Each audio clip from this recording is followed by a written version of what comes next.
All right, so welcome to the Neverland Podcast number 42, the answer to the life, the universe, and everything.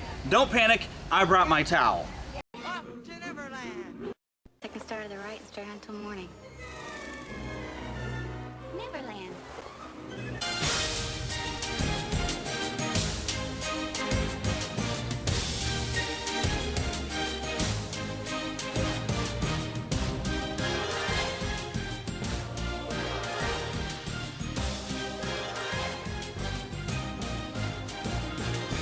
Good morning, Neverland. Okay, Neverlanders, we are out here on the quote-unquote mean streets of Marceline, Missouri, Walt Disney's boyhood home for ToonFest.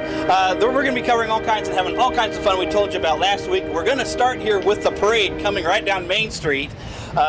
Crowds have not quite started lining up yet. We managed to get here pretty early, but we're very excited. The parade's going to start. You're going to see lots of fun. There's going to be a difference, though. If you're listening to the audio, you will, of course, not see the parade, but there will be video on our YouTube channel. I'll make sure I link that up for you on NeverlandPodcast.com. Make sure you go and check out our YouTube channel. There will be some other surprises that I'll show you visually that you will not get some audio for. There will also be things in the audio podcast that you will not have in the video. So you're just going to have to go and do both, aren't you? All right, but the fun's about to start, and let's get on the way with the parade. ToonFest 2014. Okay. We still want to wish you a welcome to Marceline ToonFest 2014. As you see approaching, we have the Marceline Police Department, followed by the Marceline Volunteer Fire Department. Please give them a hand. They keep us safe.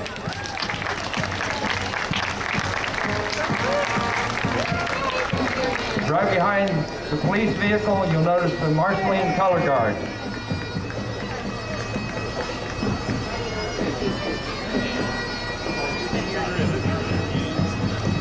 And we have Cindy Thornton on Scottish bagpipes.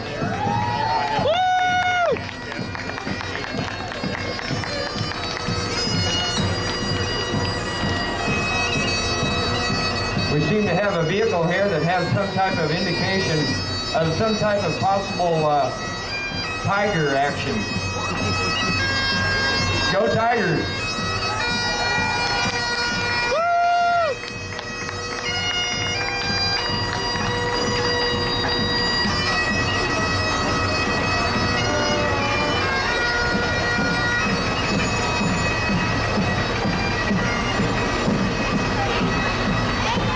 Once again, a big hand for the Marceline Volunteer Fire Department.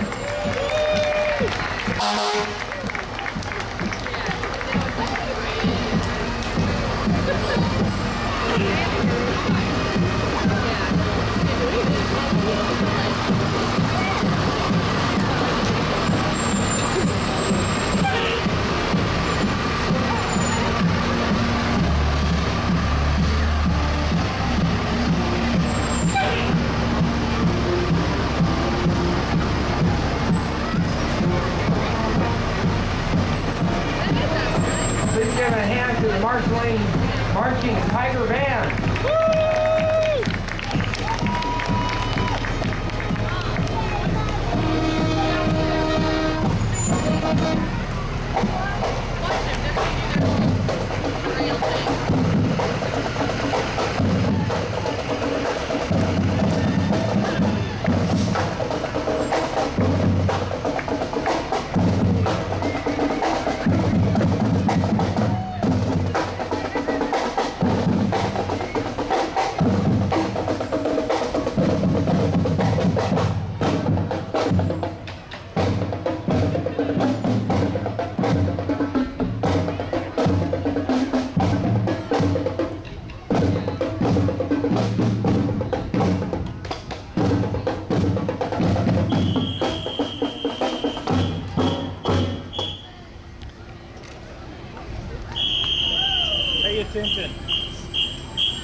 please a hand for our Grand Marshal, Bill Hines, one of our artists.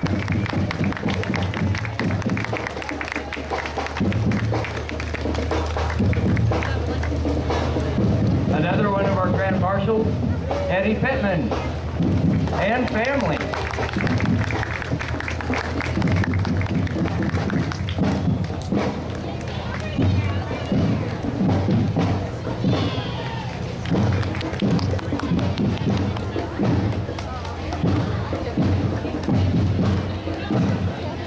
One more of our Grand Marshals.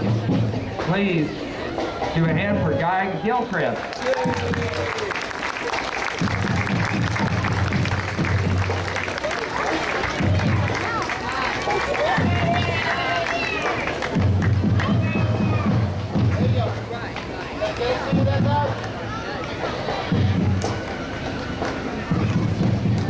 One more of our cartoonists, the Grand Marshal Steve Artley.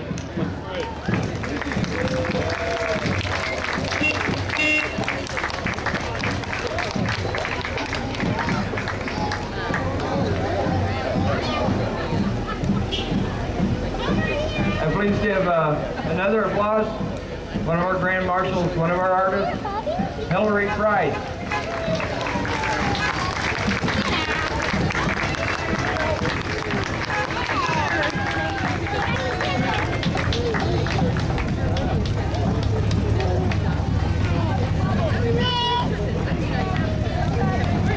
Here we have the volunteers from the Walt Disney Hometown Museum, Marceline, Missouri.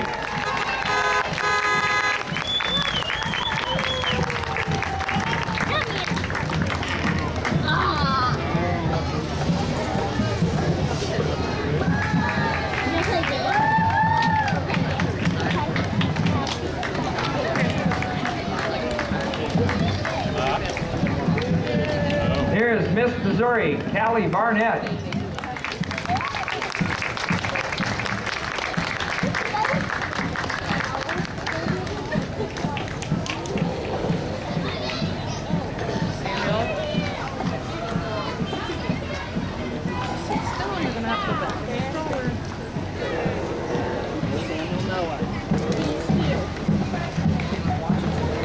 And we have Haley Harriman, Miss Marceline.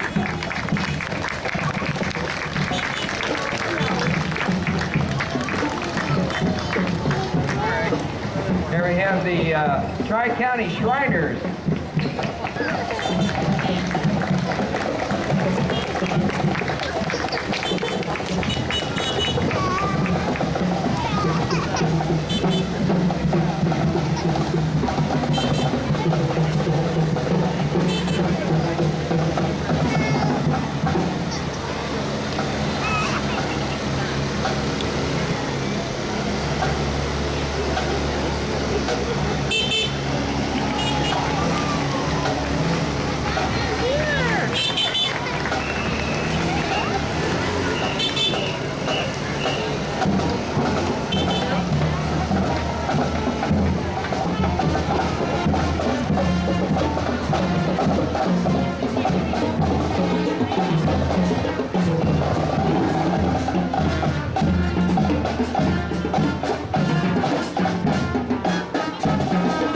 Please give a hand to the Buckland High School Band.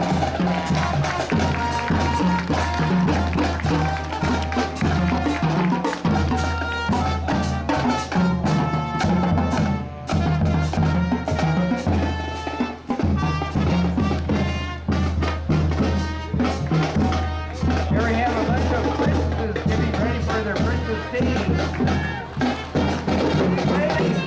Princesses, wave at us. Smile. And we see the fairy godmother at the very end there.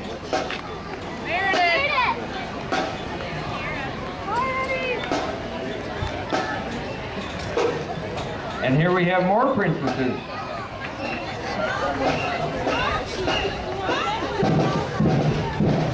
And we also have another fairy godmother. Wave the wand, no wet rain, but you go away.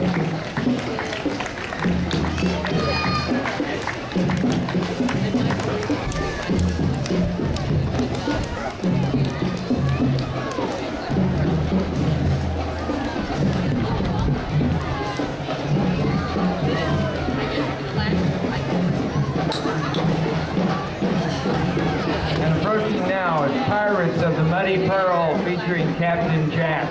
R. Brought to you by the letter R.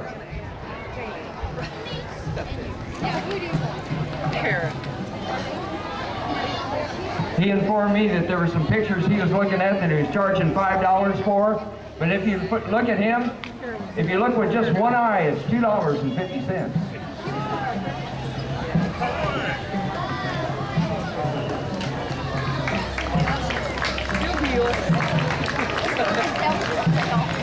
I know. This is Joyce Colson and her goat.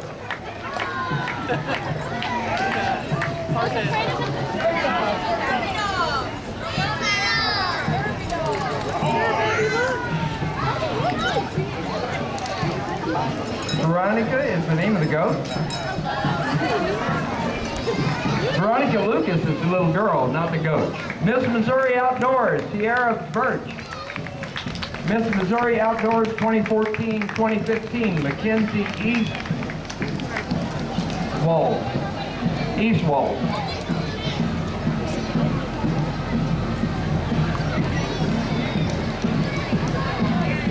Wake Up to Missouri Outdoors 2014, Paige Hull.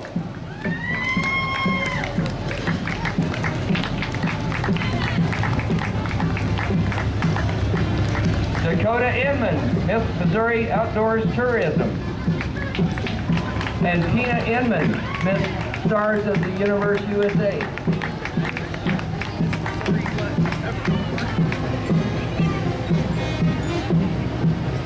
Katie White, 2014, Team Missouri Outdoors. And Miss Team Missouri Outdoors, Justina Huffman.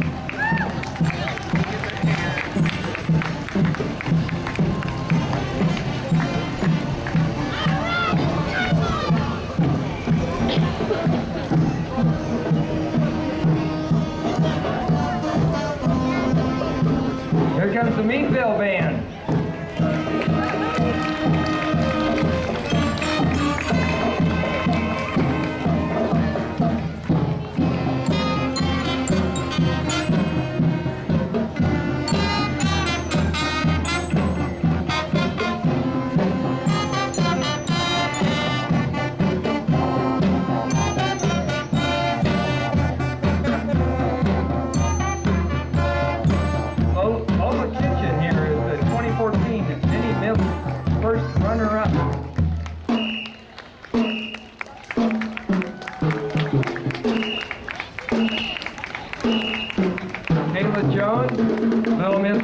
Outdoors, Angelique Burke, Miss Missouri Outdoors.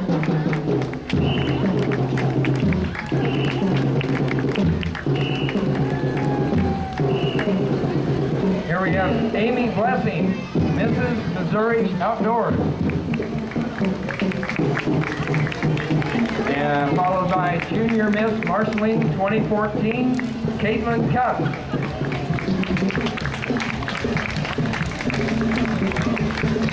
They're followed by the Cirrhosis Study Club. And a mix.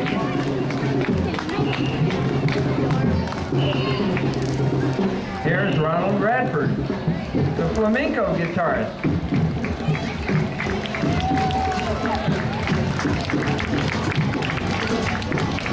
At the gazebo, Ripley Park, 1 p.m. show, you will see Ronald. Lynn County R1 Marching Mustangs from Pardon, Missouri.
chapters.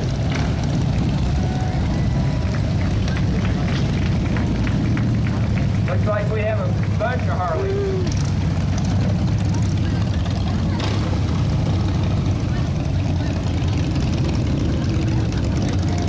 And here's one of my classmates from the good old, Brookfield class of 67, Mike Bragg. Wonderful restored roadster there, Razor. Rocky Draft from Marceline, Missouri. Followed by a horse with a number 2 on it. Hold the number 2.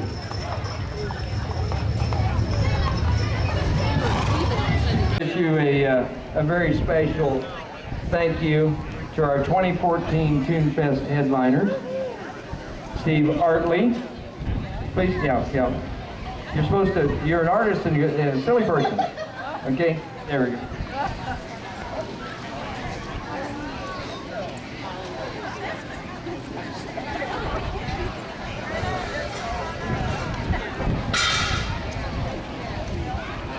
Bill Hines.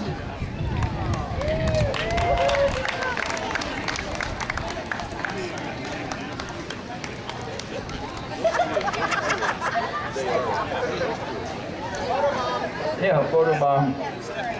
Next we have Eddie Pittman.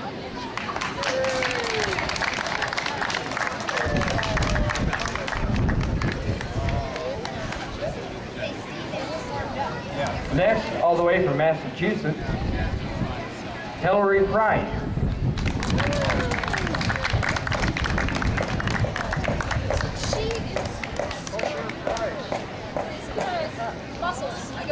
And then we have Guy Gilchrist.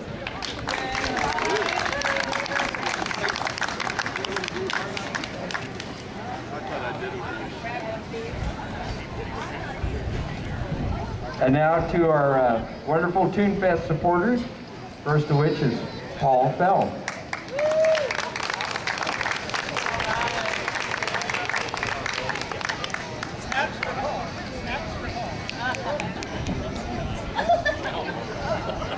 And then we have Albert and Shirley Schmidt.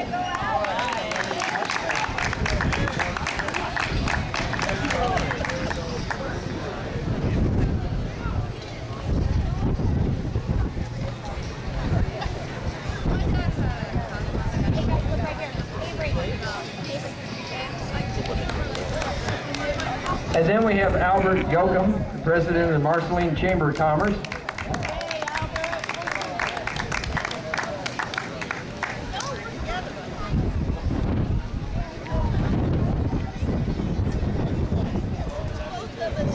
And then we have Ed and Kathy Buckley.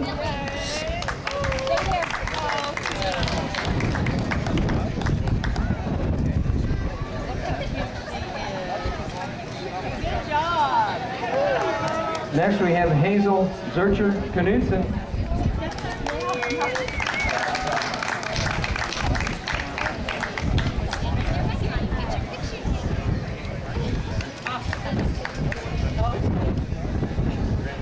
Followed by Mike Wren.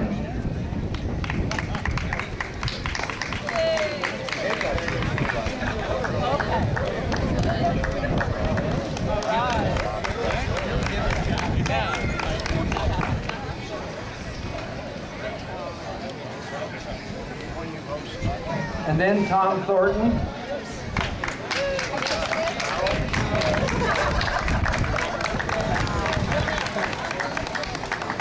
Please, a big round of applause, and we really thank you for our ToonFest supporters.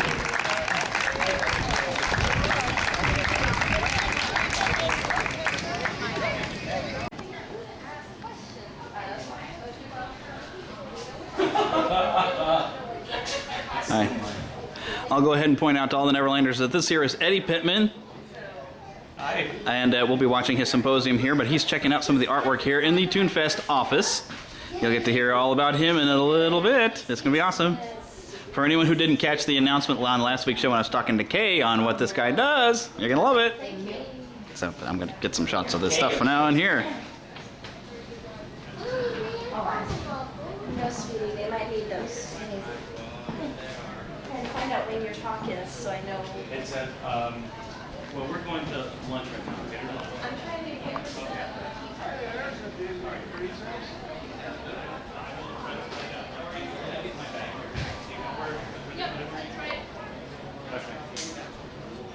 And yes, that there is art from Peak Doctor.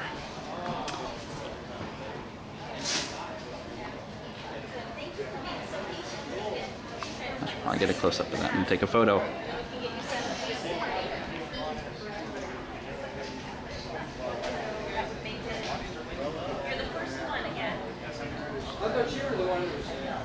Disney fans will quickly recognize this character. He was here last year.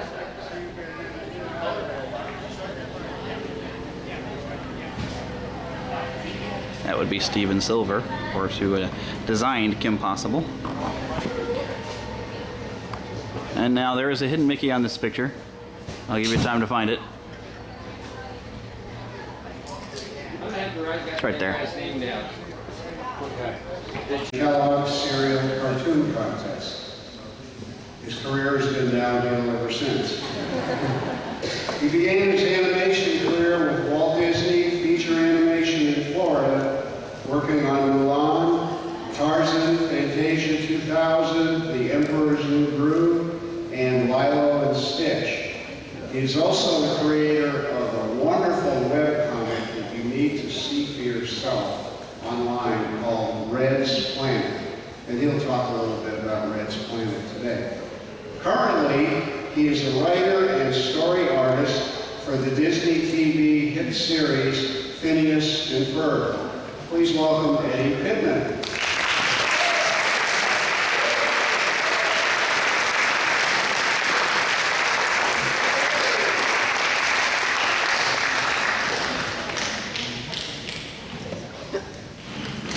Thank you very much. And I just want to thank Kay and Paul for inviting me. This has been such an amazing weekend, and everyone's been so welcoming, and it's just been a lot of fun. I'm very, very blessed to be here. So, take this down and tell you a little bit about myself. Like Paul said, my name is Eddie Pickett, and I'm a cartoonist, which is very convenient because I get invited to places like ToonFest. And when I was a kid, I won a 10-speed bicycle for drawing my favorite breakfast cereal character eating breakfast, which has given me years of validation in my chosen field, as I've since been known as an award-winning cartoonist. Funny how that works out. I do a comic called Red's Planet. It's a webcomic right now, and I've serialized on the World Wide Web. And Red's Planet is a story about Red, a 10-year-old Earth girl who isn't real happy with her foster care situation. And by the way, she doesn't like to be called Red. And one night, Red is mistakenly abducted by aliens. And she is soon whisked away across the galaxy into a world that she never knew existed. And through a series of events, she is marooned on a distant planet with a bunch of misfit aliens, and she finds herself in a contest of wills with the planet's grumpy custodian. And soon Red starts to realize that life on this planet isn't much different than life at home. Now, I just announced at Comic-Con this year that I have sold the publishing rights for Red's Planet to Abrams Publishing, and it's going to be published as a graphic novel. There are going to be 3 graphic novels, starting in the spring of 2016, and I think that's... yeah, I'm sorry about that. I don't know what that was, a glitch. But you can read it right now, don't tell my publisher, online for free at redsplanet.com, which is really cool. And, oh, hey, I do other things too, as you guys might have heard. I'm a storyboard artist. I do most of my work in animation, storyboards. Here's some stuff I did for VeggieTales. I do, that's something you shouldn't see. Hasn't come out yet. Some character design work. So most of the stuff I do is in animation. I've worked on, in my career, feature films like Mulan, Tarzan, Lilo and Stitch. I've worked on franchises like VeggieTales. Yay. And some TV series, 3-2-1 Penguins. And of course, most recently, I've been a writer and storyboard artist on Phineas and Ferb, which has won me lots of street cred with children and parents alike. Such a fun show, and everywhere I go, people love Phineas and Ferb. I even got to work on the Phineas and Ferb Star Wars special. Have any of you guys seen this? Woohoo! If you're a Star Wars fan and if you're a Phineas and Ferb fan, you're gonna love this. It's a wonderful story. We don't do a parody of Star Wars. We tell the story that happens behind the scenes that you didn't know about during the original film Star Wars. Some people call it A New Hope, but those of us who actually stood in line in 1977 call the movie Star Wars. Phineas and Ferb are Luke Skywalker's next-door neighbors. They work in the moisture farm right next to him. And their story starts to weave in and out of the original movie. And you'll see scenes from the original movie that you'll recognize, even the camera pans down, and hey, there's something happening that you didn't even know was going on. And there's something else cool about me getting to work on Star Wars. And I'm going to show you a little clip here and tell you what it is. Can you believe this? Making us ride a bus pot? They better give us a real rebel fighting job this time, and not just running some more errands. I mean, how hard is it to deliver socks? Yes. Buford requires some attention. Oh, what is it, Buford? Buford, I'm gonna ask you a question, and I want you to think very hard before you answer. Thinking is always I know. Here's the thing. If we have Darth Vader's socks, what exactly did we give the commander? I found lack of socks instead. Thanks for that scene right there. Thank you. I now have the distinction of being the only cartoonist having to have voiced Darth Vader. Yes, that's me right there. I got the chance to voice Darth Vader in the show, which is a funny story.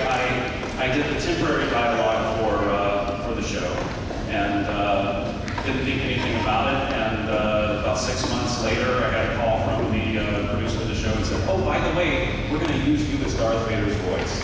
So that was pretty awesome. So since Phineas and Ferb is really the big thing that I worked on that everybody knows, and probably the big reason I'm here, so you guys know me. I want to tell you a little bit about how we make an episode, or at least what I do as a story artist and a writer. Now, Phineas and Ferb is somewhat of a unique show that, as a storyboard artist, I also get to write the episode. And there are a couple of different kinds of, well, let me tell you first about Phineas and Ferb. Phineas and Ferb was created by these guys right here. This is Dan Totenmeyer and Swampy Marsh. And they are the creators of Phineas and Ferb and the executive producers. There are also two voices on the show. Dan is the voice of Dr. Heinz Doofenshmirtz, and Swampy is the voice of Major Monogram. And if you don't know anything about the show, shame on you. The show is really cool. It's a story, it's 3 storylines that tend to weave in and out of one another and come together at the end of the show to pay off.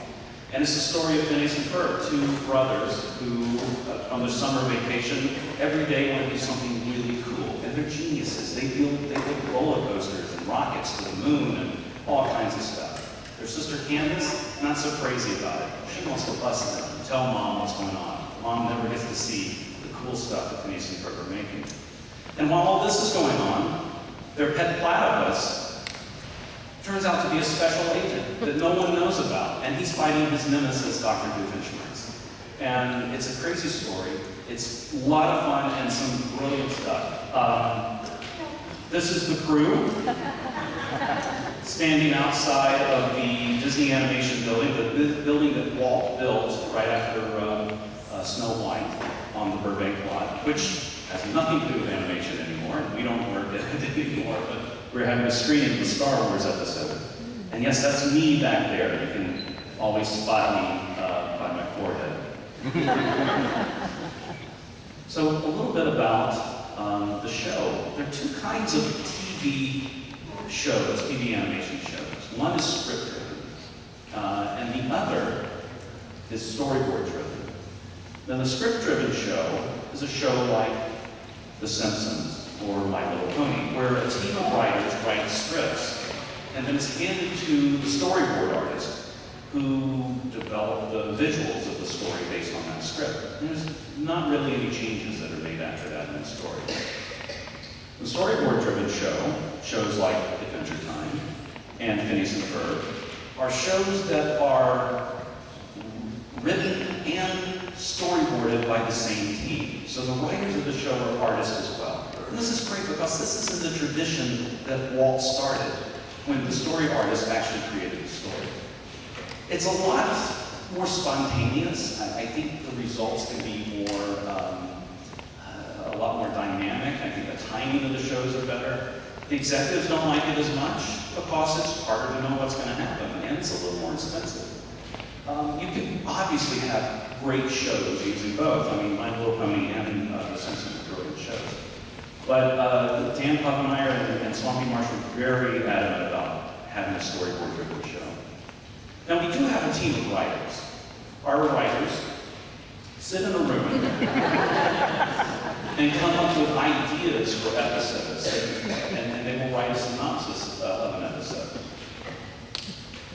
And they will give us a synopsis. It's a small document, maybe 2 or 3 pages. It tells us an idea of what an episode is going to be about. At this point, we're delivered an episode on a Monday morning. This is what we're going to try to develop. And we try to come up with ideas, and sometimes we might have ideas that would be even funnier. And Dan and Swampy said, hey, if something's even funnier, pitch it to us. Maybe we'll go with that idea. So it's always about collaboration. It's about working with a team, and the results are a lot of fun. The episode I'm going to be telling you guys about today is an episode I worked on called Live and Let Drive. And it was written and storyboarded by myself and my friend Joe Romantia. Now, Live and Let Drive, as you can tell by the title, kind of had a James Bond thing going. It was about Grand Prix racing in a Monte Carlo-like venue, that we called Montevideo. And Harry the Platypus was going to be traveling overseas, so we wanted to throw in a lot of elements of the old James Bond films, being James Bond fans. So, of course, Sean Connery was our favorite James Bond, and the classic James Bond. So we wanted to get some references in there, the casino and things like that, and also maybe some popular James Bond villains. It'd be a lot of fun. Gags that kids aren't going to get, obviously, but you grown-ups would get it if you saw it. And it makes us laugh, and that was the biggest thing, is that when we're doing an animated show, we want to make each other laugh, because there's an honesty that comes through in writing something that you really enjoy. And I think that was really what we were striving for. If we could make each other laugh, then we knew we were going in the right direction. So, we even got to throw in some great gags, like Harry the Platypus has a vintage 1963 Olsen Martin, named after James Bond's original Aston Martin, and our writer and friend, Martin Olsen. So, and if you're a fan of Adventure Time, if anybody here watch Adventure Time? Such a funny show. You know the Vampire King? Martin Olsen is the voice of the Vampire King. I think it's the Vampire King. And his daughter plays the voice of Vanessa and Marceline on Adventure Time. So, Olsen Martin, Aston Martin, Martin Olsen. So the first thing we do is we brainstorm. And there's a lot of this going on. A lot of brainstorming. Little trivia, there are only 3 real people in that shot. And our first step is we take note cards. And I told you there are 3 different storylines going on in the show. So what we do is we take those storylines on color-coded note cards so we can always track where the story is going. So I think in this one, and this probably isn't in the same episode, but you know, the blue might be Perry, the red may be Candace, the green may be Phineas and Ferb, and so you can look up on that board and what's happening. And these are just story beats, so little gag ideas. And 3 days after we get our premise, we pitch this to Dan and Swampy. And here I am actually pitching a story to Dan and Swampy and some of the other crew. Dan and Swampy give us notes. And if you follow Dan on Twitter, you know that a lot of the notes look like this. But I'm assured by Dan that he is actually listening. And since most of my English and math papers look like this in school, I believe him. So we go into more meetings, we develop more ideas, we pitch ideas to him, we start working on the storyboards at this point. And again, Dan gives us more notes. And I'm here to share a very secret video of an actual story meeting in progress that some of you may have seen, but I just want you to get a feel for what a story meeting looks like.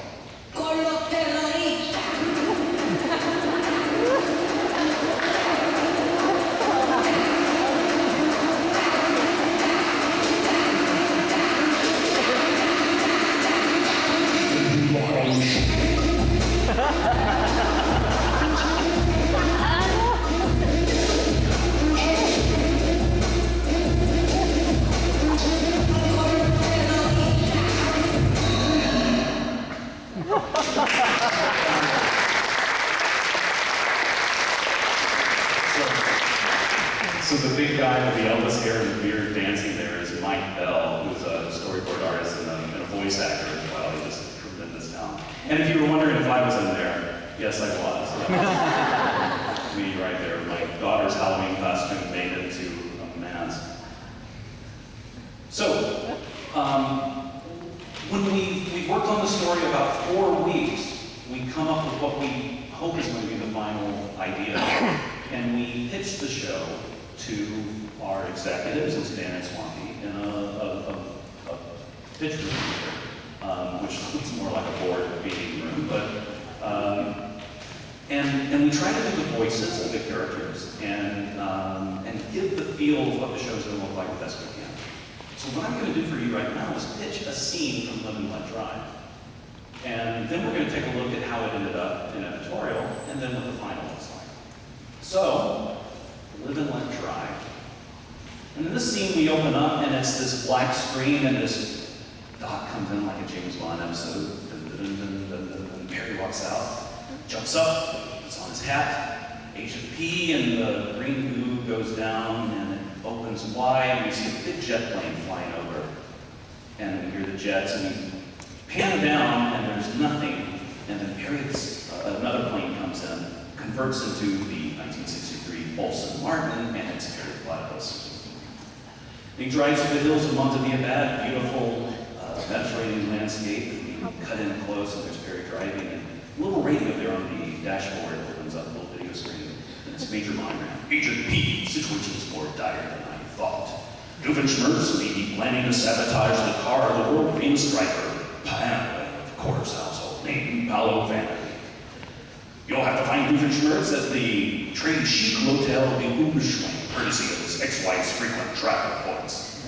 Find out what he's up to and stop him. Oh, for the love of combustible engines, Agent P, stop him. He's out. And we cut to the exterior of the strip there in Montevilla Bad, and there's the casino, and Perry's car pulls up this Liberty car right in front of this doorman.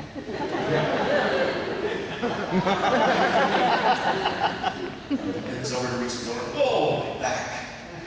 Perry jumps out and walks out. We cut inside the casino, and there's Perry walking down the stairs. And we cut in and see the wide shot of this beautiful casino. We pan across, and we see this table going on, a lot of activity going on. And Doofenshmirtz is there playing some kind of card game. The croupier says, "Monsieur, the lab coat and bow tie wins again." Doofenshmirtz says, "Man, am I on a roll." And there's obviously Sean Connery on the side, playing, gets up and says, "Stupid game. I'm never gonna play it again." Walks off, and Dick Fishburne says, "I'm never saying never." "Who's next? Any challengers?" And we look over, and there's like a cigarette case there, and the hand reaches down, opens it up, and it's chewing gum. He reaches in, pulls out a piece, and sticks it in his mouth. "Oh, a mysterious platypus, just in time. I'll go first." Puts down the card. Harry looks down at his cards, flips one. Puts down one. Boom. Boom. The croupier says, "Jeu de papillon," which is French for tic-tac-toe. Those French have a word for everything. "Monsieur Platypus in the tuxedo wins." Pulls him away and says, "What? Oh, let me try. How about the best deux out of trois?" And just then a big guy walks into the camp, into the shop, and says, "Monsieur," and we pan back in his odd job from James Bond. "You will have to come with me. There are no pets allowed at the casino." "What? Oh, he's not my mysterious platypus." There's a beep. "Oh, you mean the cat?" "Yeah, my bad." So that's the scene as we finish.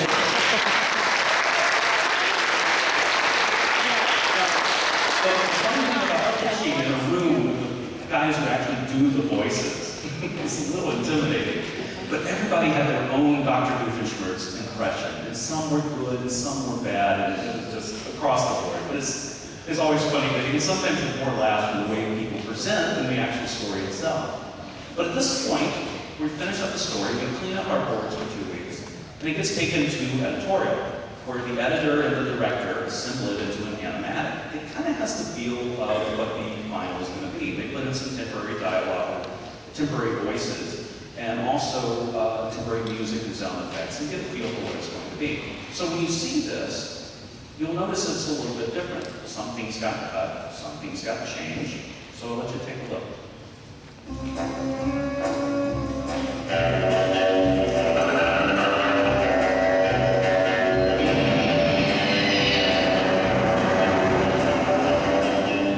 Hello again, mate. The situation is more dire than I thought. Doofenshmirtz may be planning to sabotage Paolo Vanderbeek's car. You'll find him at the Hotel de Uberswank. Find out what he's up to and stop him. All chance, Agent E. That's European for good luck. Monsieur, not put that hotel again. I am on a roll. Stupid thing. We'll never play this again. I'll never say never. Who's next? Any challenges? Oh, mysterious platypus to take my turn. Okay, I'll go first.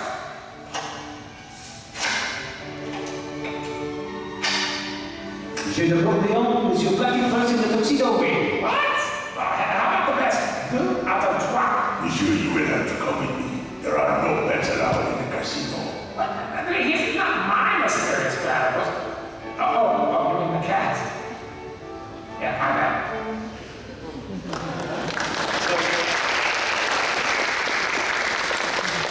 You notice a couple of changes right off the bat. Most of the changes are, let's cut the dialogue. We don't want to be too worried. We have 11 minutes to tell the story, so let's cut a few. We can tell this gag much faster, which is a great lesson to be more concise.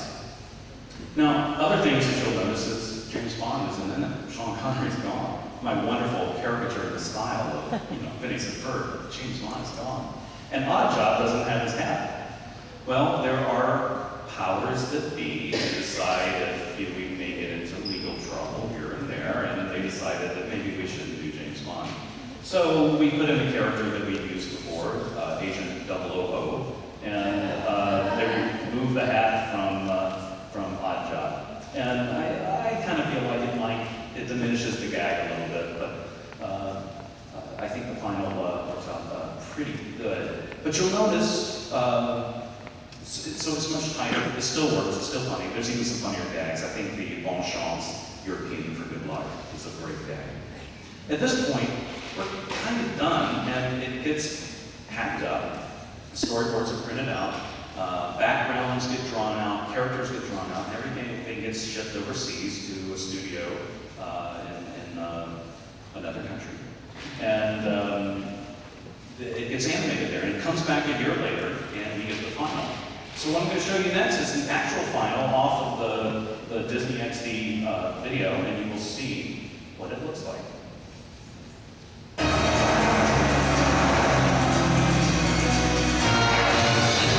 Hello again, Agent P. International intel has indicated that Doofenshmirtz is planning to sabotage Paolo Blubrry and enter the Grand Prix himself. So we need you to find out what Doof is up to while Carl and I keep an eye on Blubrry here at the racetrack. Incognito. Nifty disguise, huh? Gives me a continental look, don't you think? Anyway, Doofenshmirtz is at the casino at L'Hotel Hooverswijk. Doofenshmirtz at the casino. Monsieur and Uncle Temple Times again. Where I am all day long. Stupid game, I'll never play again. I'll never say never. Who's next? Please, that's supposed to take my turn. Okay, I'll go first.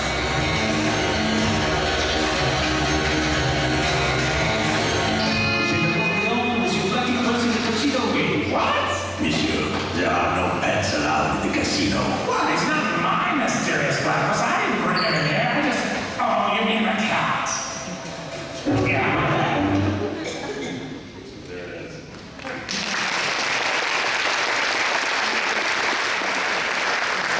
So I hope it gives you a little bit of an idea of how, what I do as a storyboard artist and writer. Another shameless plug here, redsplanet.com and eddiepickett.com, where I have some of my work, and thank you so much. It's been a pleasure talking to you.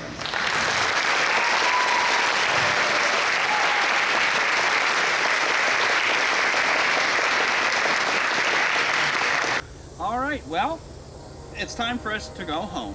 There's a few things we were going to try to do, but, you know, we're tired. It's been a very long and fun day. So we're out here at Walt's Dreaming Tree out on the farm that his father Elias purchased from his uncle Robert for $125 an acre and was paying in installments. It was a cottonwood tree. Unfortunately, the weather has kind of destroyed it, but we do have the son of the Dreaming Tree over here, which she's guiding to. So we have the son of the Dreaming Tree. And what we want to close out the show, I'm going to show you a few more things here. There's a few other, I'm not the first podcast to come out here to the rebuilding of Walt's barn, but I want to go ahead and remind y'all to check out the audio feed because it will be very different from the video feed. So if you haven't listened to the audio of the podcast, make sure you do that. But don't forget to find us on Facebook, facebook.com/Neverland Podcast. Make sure you follow and interact with me on Twitter. Come to Twitter. We are at Neverland Pcast. That is the letter P, not the activity or the vegetable. I guess that would be a fruit, though. Either way, but make sure you interact with me. I like hearing from you, so if there's something you enjoyed about the show, go ahead and let me know. In fact, you can even email me, podcast@neverlandpodcast.com. But if you go to neverlandpodcast.com, you can find the email, you can find the links for rating us on iTunes and Stitcher, which we love it when you do that.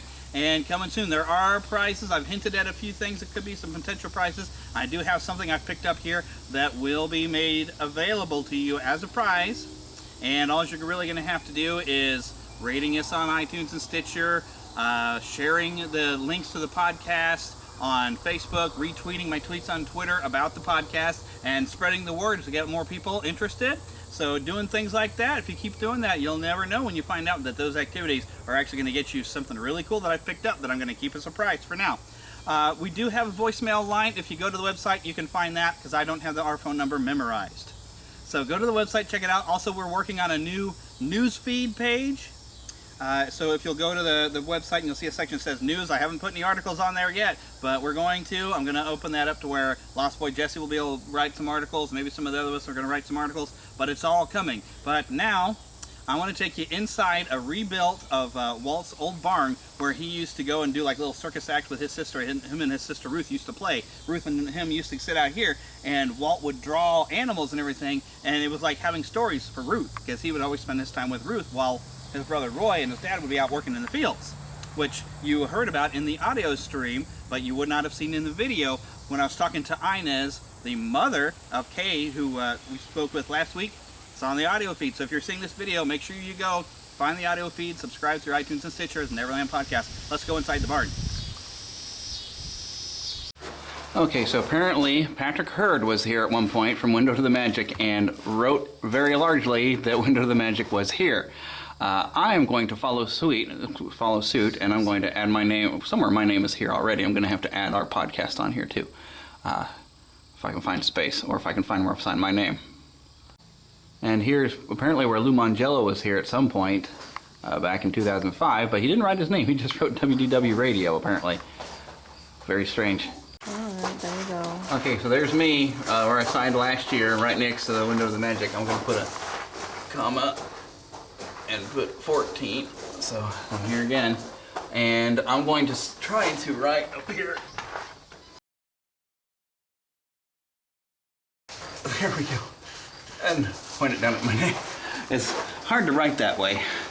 But okay, so I hope you guys enjoyed this week. Make sure you listen to both the audio feed and watching this video. And we'll see you next week when we're going to talk about Once Upon a Time by having all the letters for Once Upon a Time fan cast. I'm going to be talking to them next week before the new season starts. So, tune in next week.